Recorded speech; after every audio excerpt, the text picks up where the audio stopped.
Kasih karunia dan damai sejahtera Allah Bapa kita dan anaknya Tuhan Yesus Kristus menyertai saudara. Amin. Shalom, saudara-saudara yang terkasih di dalam nama Tuhan Yesus Kristus. Senang bisa menyapa saudara di tempat saudara berada hari ini. Dalam dimensi yang berbeda tetapi dalam dunia yang sama. Sebagai insan yang diciptakan untuk Tuhan, sebelum kita melakukan rangkaian aktivitas kita pada hari ini, marilah kita mengawalinya dengan mendengarkan firman Tuhan. Selamat pagi untuk kita semua. Firman Tuhan pada kita pagi hari ini tertulis dalam 1 Korintus 3 ayatnya yang ke-10.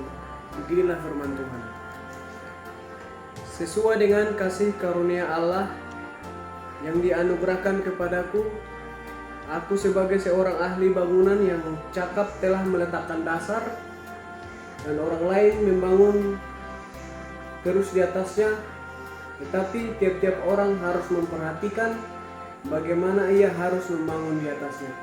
Demikian firman Tuhan. Shalom. Saudara-saudari yang terkasih di dalam nama Tuhan Yesus Kristus, apa alasan mengapa Rasul Paulus berkata bahwa aku adalah ahli bangunan yang cakap, yang telah meletakkan dasar? Tentu ketika kita mendirikan sebuah bangunan, yang menjadi perhatian utama adalah pondasinya.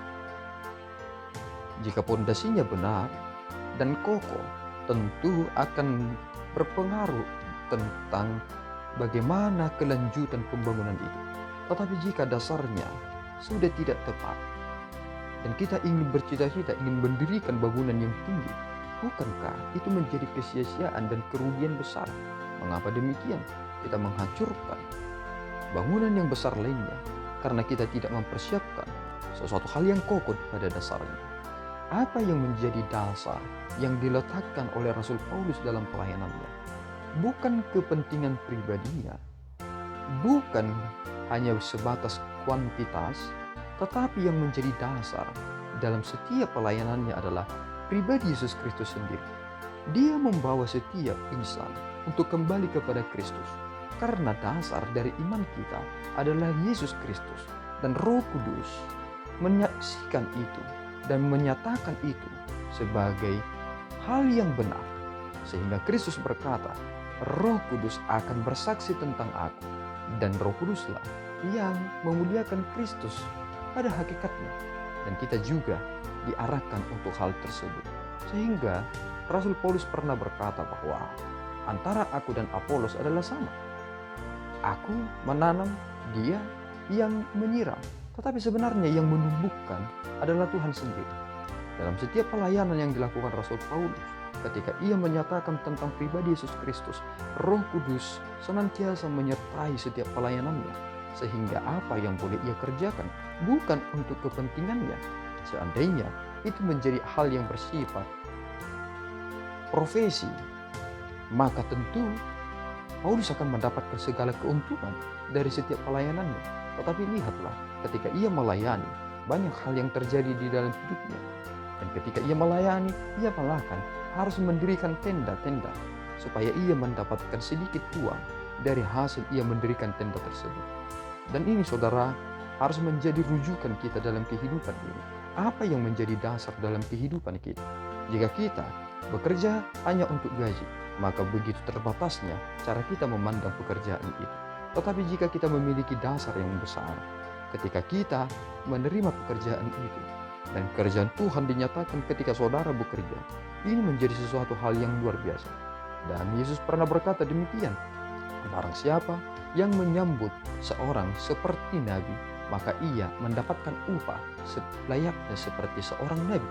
Dan itu telah nyata kepada seorang yang bernama Lukas yang terus menyertai perjalanan Rasul Paulus. Dia adalah seorang dokter dan ia menuliskan bagaimana Injil itu menjadi sesuatu hal yang harus diterima oleh semua orang. Dan itulah yang dia lakukan. Memang dia bukan menjadi seorang pengkhotbah, tetapi dia menerima upah seperti seorang nabi. Mengapa demikian? Karena kesaksian yang ia tuliskan adalah sesuai dengan data yang akurat, dan kita dapat memahami tentang aspek firman Tuhan itu dengan menyeluruh dan sesuatu hal itu menjadi disingkapkan karena dia yang begitu telaten mempergunakan talenta yang ia miliki untuk menuliskan itu, dan itu adalah ilham dari Allah sendiri dalam pribadi Roh Kudus. Oleh karena itu kita harus berhati-hati untuk meletakkan setiap hal yang berada di atas dari dasar tersebut. Jangan ketika kita sudah berada di dalam Kristus, maka kita menjadi orang yang semena-mena. Kita harus hati-hati dalam anugerah yang Tuhan berikan itu.